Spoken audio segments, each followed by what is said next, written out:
নমস্কার, uncut classic হিটসে সকলকে স্বাগত। আমি নবনীতা। অনেক তো হলো বাংলার ক্লাসিক গল্প, কিন্তু আজ যদি ভূতের গল্প শোনো তাহলে কেমন হয়? আজ থাকছে ষষ্ঠীপদ চট্টোপাধ্যায় রচিত একটি ভূতের গল্প। তবে চলো দেরি না করে শুনে ফেলি আজকের গল্প। শুরু করছি আমার আজকের নিবেদন, ষষ্ঠীপদ চট্টোপাধ্যায় রচিত আতঙ্কের রাত।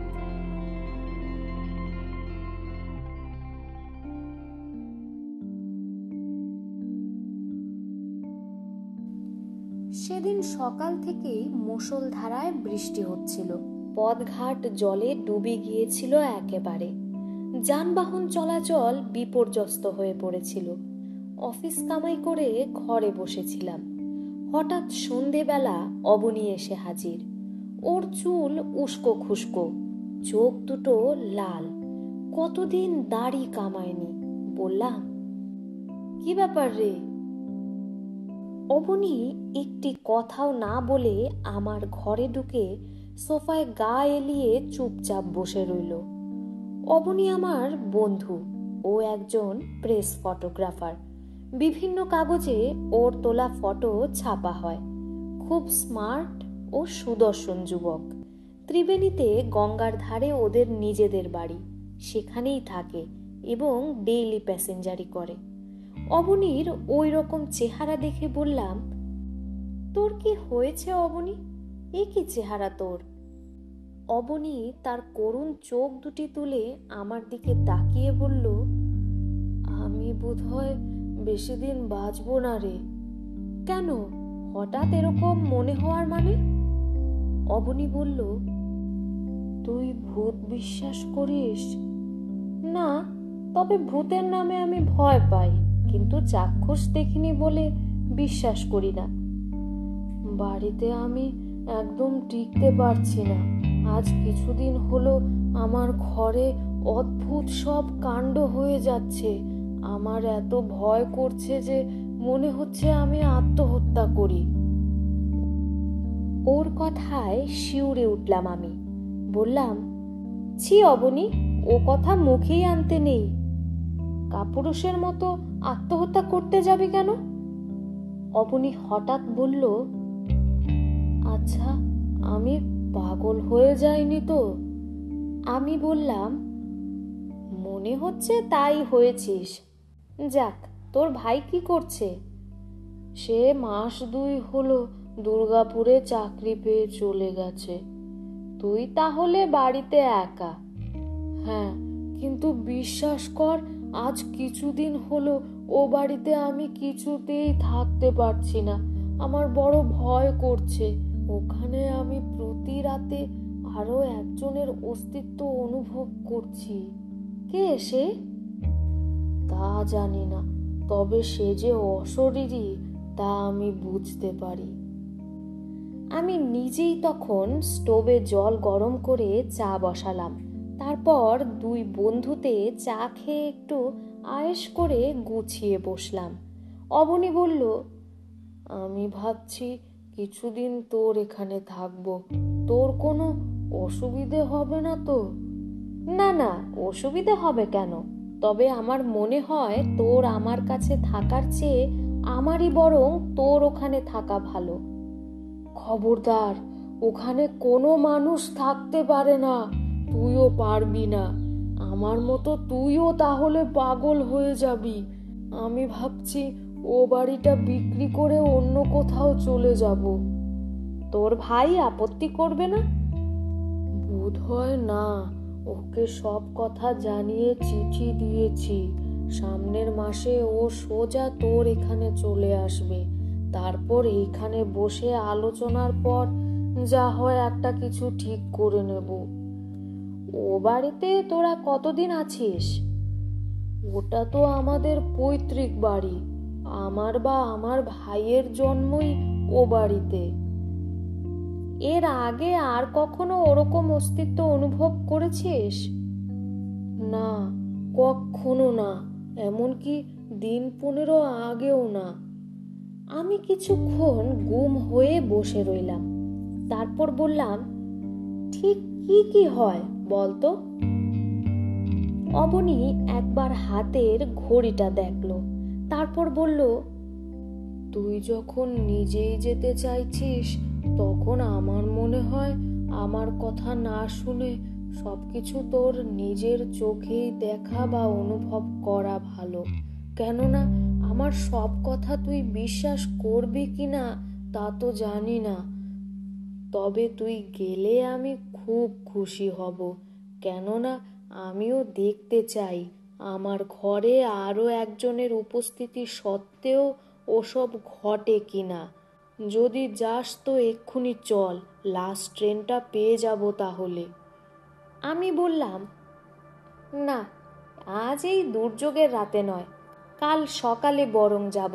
তারপর 2-1 দিন থেকে আবার তোকে সঙ্গে নিয়েই ফিরে আসব।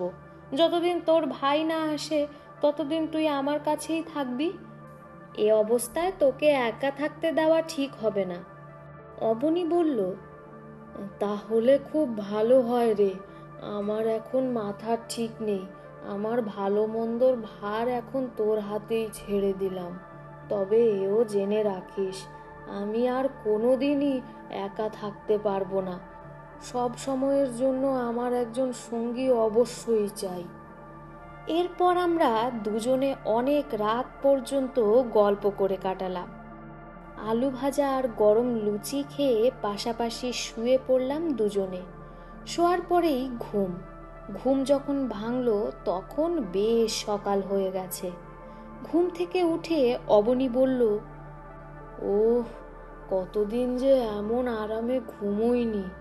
আমার তো একদম ইচ্ছে করছে না ওই অভিশপ্ত বাড়িতে ফিরে যেতে। আমি বাথরুমে গিয়ে মুখ হাত ধুয়ে এসে বললাম, তোর ওখানে যাওয়ার গাড়ি কখন? সেই বেলা 1টায়। সে কি, সারাদিনে আর গাড়ি নেই? না, একটা ছিল সকালে, সেটা এতক্ষণে ছেড়ে গেছে।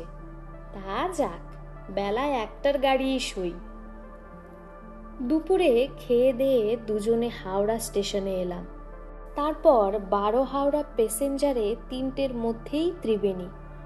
সেখান থেকে রিকশায় চেপে গঙ্গার ধারে ওদের বাড়িতে। ছোট্ট দোতলা বাড়ি। অবনীর সঙ্গে আমাকে আসতে দেখে আশপাশের লোকেরা এবং দোকানদাররা চাপা গলায় ফিসফিস করে নিজেদের মধ্যে কি যেন বলা বলি করতে লাগলো।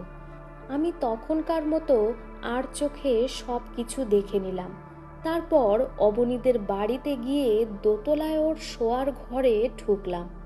ওর ল্যাবরেটরি নিচে, একপাশে খোলা ছাদ। ওর ঘরের ভেতর থেকে গঙ্গা দেখা যায়, ছাদ থেকে শ্মশান। অবনীর বাড়িতে গিয়ে হাত মুখ ধুয়ে চা পর্ব শেষ করলাম। তারপর বললাম, অবনী, আমি একবার আধ ঘন্টার জন্য বাইরে যাচ্ছি, তুই একা থাকতে পারবি তো? অবনী বলল, তা পারবো। এখন দিনের বেলায় তো কোনো ভয় নেই, যা কিছু উপদ্রব রাত্রে। তুই কিন্তু বেশি দেরি করিস না। না রে বাবা, না, তোকে একা রেখে আমি কখনো বেশিক্ষণ বাইরে থাকতে পারি? আমি অবনীদের বাড়ি থেকে বেরোতেই পাশের বাড়ির একজন বয়স্কা মহিলা আমাকে ডাকলেন, বাবা শোনো।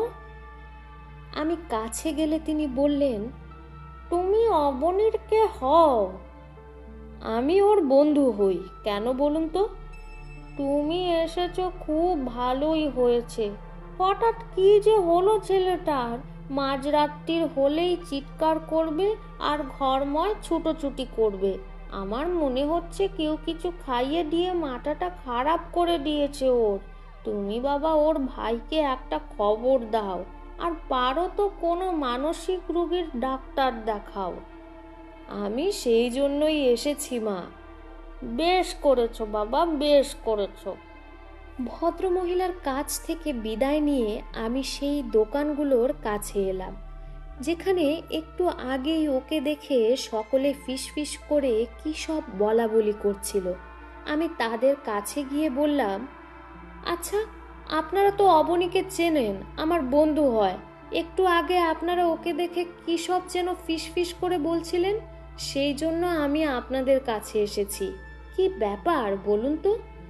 আপনারা কি ওর মধ্যে কোনো ভাবান্তর লক্ষ্য করছেন? আমি কিন্তু ওকে সম্পূর্ণ অপ্রকৃতস্থ মনে করছি। দোকানের লোকেরা বলল, হ্যাঁ, আমরাও ওকে হঠাৎ এইরকম হয়ে যেতে দেখছি। এবং সবচেয়ে আশ্চর্যের ব্যাপার কি জানেন, ও প্রায় রাতেই চিৎকার করে অজ্ঞান হয়ে যায়। এমন সময় ওদের ভেতর থেকে একজন যুবক এগিয়ে এসে বলল, দাদা, আমি এক রাতের একটা ঘটনার কথা বলবো, শুনলে আপনি অবাক হয়ে যাবেন, ভাববেন মিথ্যে কথা বলছি। আমার কথায় এরা কেউ বিশ্বাস করে না, হাসে, মনে করে আমি বোধহয় বানিয়ে বলছি। বেশ, তো শুনি না কি ব্যাপার। শুনুন তবে। সেদিন রাতে অবনীদা যখন চিৎকার করে অজ্ঞান হয়ে যায়, তখন আমি আর ওর পাশের বাড়ির বিষ্টুদা ছুটে যাই। কিন্তু গিয়ে যা দেখলাম তাতে গায়ে কাটা দিয়ে উঠল। কিরকম? অবনীদার নিচের দরজায় খিল দিয়ে ওপরের ঘরের দরজাও বন্ধ করে শোয়। সেদিন অবনীদার চিৎকার শুনে আমি আর বিষ্টুদা ছুটে গিয়ে নিচের দরজায় ধাক্কাধাক্কি করতে থাকি। বেশ কিছুক্ষণ ধাক্কা দেওয়ার পর দেখলাম দরজার খিলটা কে যেন খুলে দিল।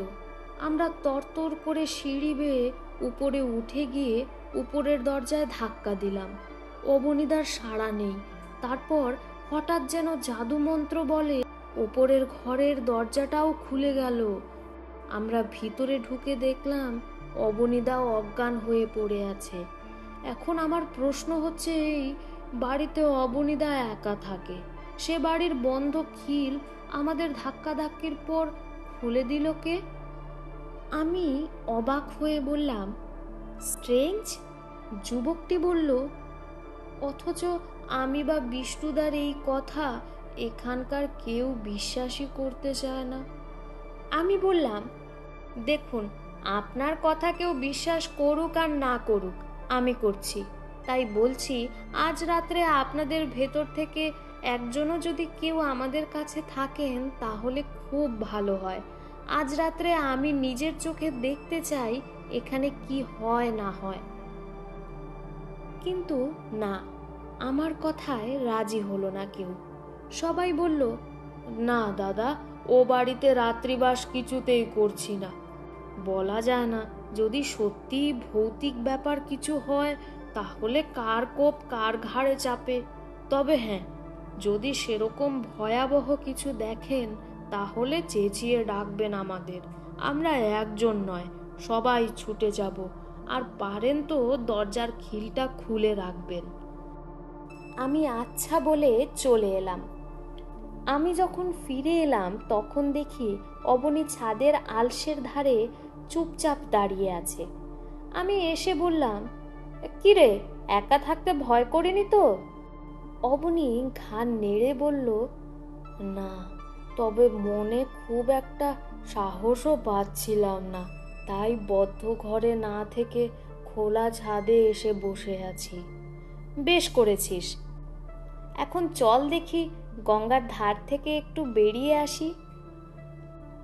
কোথাও নয়, ওই দেখ আকাশের অবস্থা, এই নামলো বলে।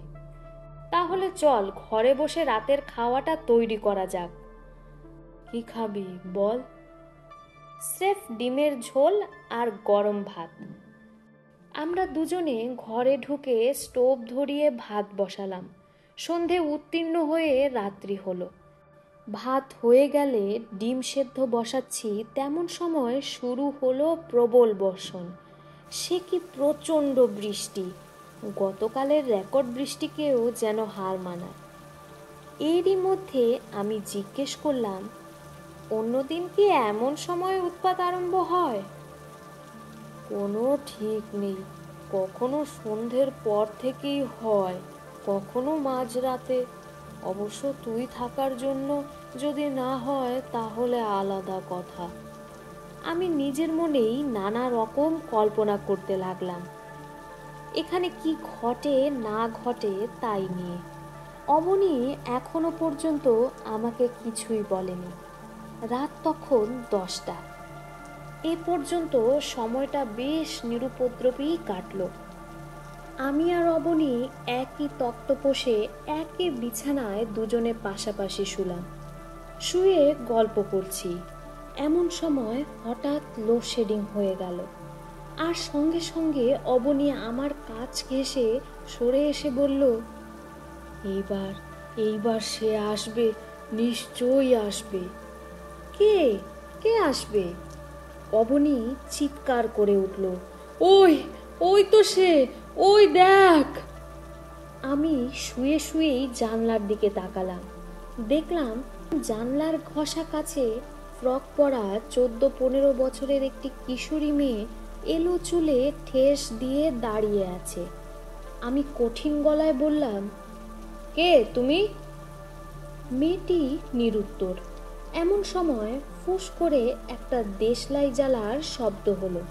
তারপরই দেখা গেল টেবিলের বাতিটা জ্বলছে। এ ঘরে আমি আর অবনী ছাড়া আর কেউ তো নেই।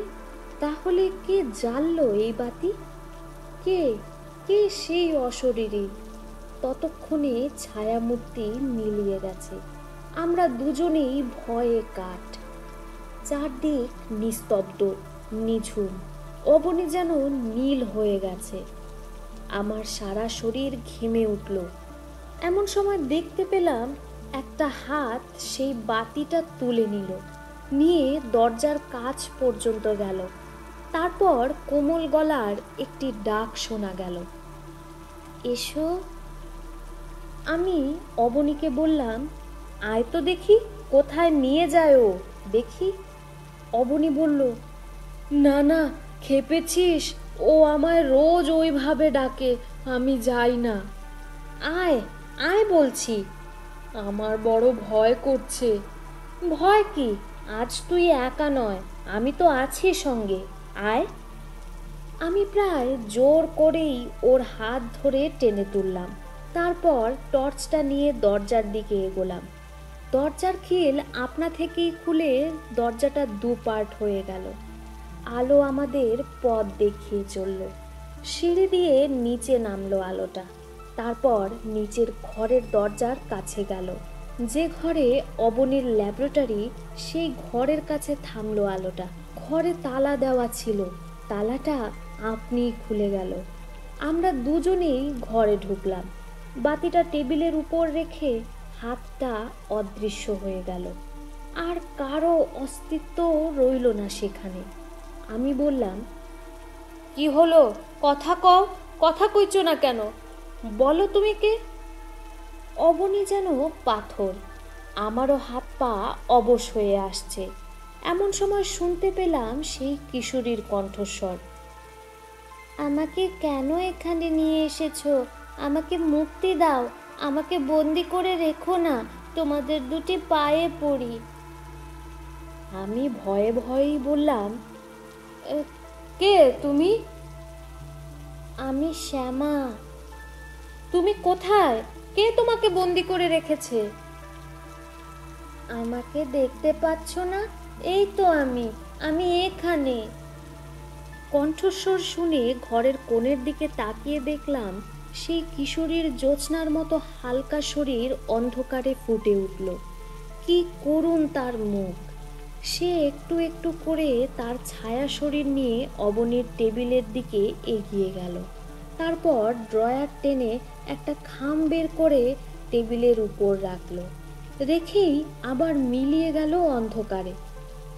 আমি টেবিলের কাছে এগিয়ে গিয়ে খামটা খুলতেই তার ভেতরে এই কিশোরীর একটি ফুল সাইজের ফটো দেখতে পেলাম। ফটোর দিকে তাকিয়ে আছি। হঠাৎ দেখলাম ফটোর ছবির মুখটা কিরকম যেন বিকৃত হয়ে যাচ্ছে।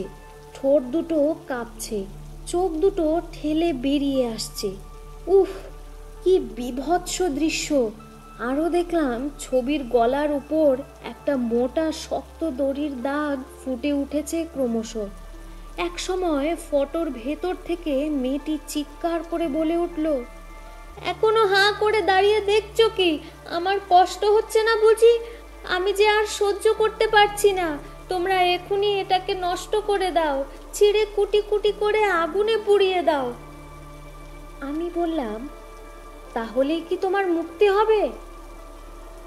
হ্যাঁ, চিরতরে মুক্তি পাবো আমি। আমি যে আমার অস্তিত্ব পৃথিবীতে কোথাও এতটুকুও রেখে যেতে চাই না। কিন্তু কেন চাও না? সে তোমাদের জানবার দরকার নেই। শুধু জেনে রেখো, যাদের উপর অভিমান করে আমি আত্মহত্যা করতে বাধ্য হয়েছি, তাদের দেওয়ালে ছবি হয়ে আমি কিছুতেই থাকতে পারবো না। আমি সঙ্গে সঙ্গে ছবিটি ছিঁড়ে দেশলাই জেলে পুড়িয়ে ফেললাম। অবনীকে বললাম, এই ফটো তোর তোলা? হ্যাঁ, বছর দুয়েক আগের তোলা। চুচুড়ার হরিবাবুর মেয়ের ছবি ওটা। ওর জন্মদিনে তুলেছিলাম। কিছুদিন আগে হরিবাবু কাঁদতে কাঁদতে এসে আমার হাত দুটি ধরে মেয়ের ছবিটি চাইলেন। জানালেন, গত মাসে সামান্য একটু ভুল বুঝাবুঝির ব্যাপার নিয়ে মেয়েটিকে তিনি এবং তার স্ত্রী খুব বকাবকি করেন। তারপরেই বিপর্যয়। মেয়েটি হঠাৎ গলায় দড়ি দিয়ে আত্মহত্যা করে। কিন্তু বছর দুই আগে যে ছবি তোলা হয়েছিল, সে ছবি হরিবাবু এতদিন বাদে নিতে এলেন কেন? বছর দুই আগে ছবিটা আমি তুলেছিলাম ঠিকই, তবে ছবি তোলার পর থেকে হরিবাবু টাকা দেওয়ার ভয়ে আমার সঙ্গে আর দেখা করেননি। আমিও ফটোর নেগেটিভ ওয়াশ করে রেখে দিয়েছিলাম। এখন মেয়ের স্মৃতিরক্ষা করবার জন্য হরিবাবু ডবল চার্জ দিয়ে ছবি নিতে এসেছেন। সম্পূর্ণ টাকা দিয়েও গেছেন।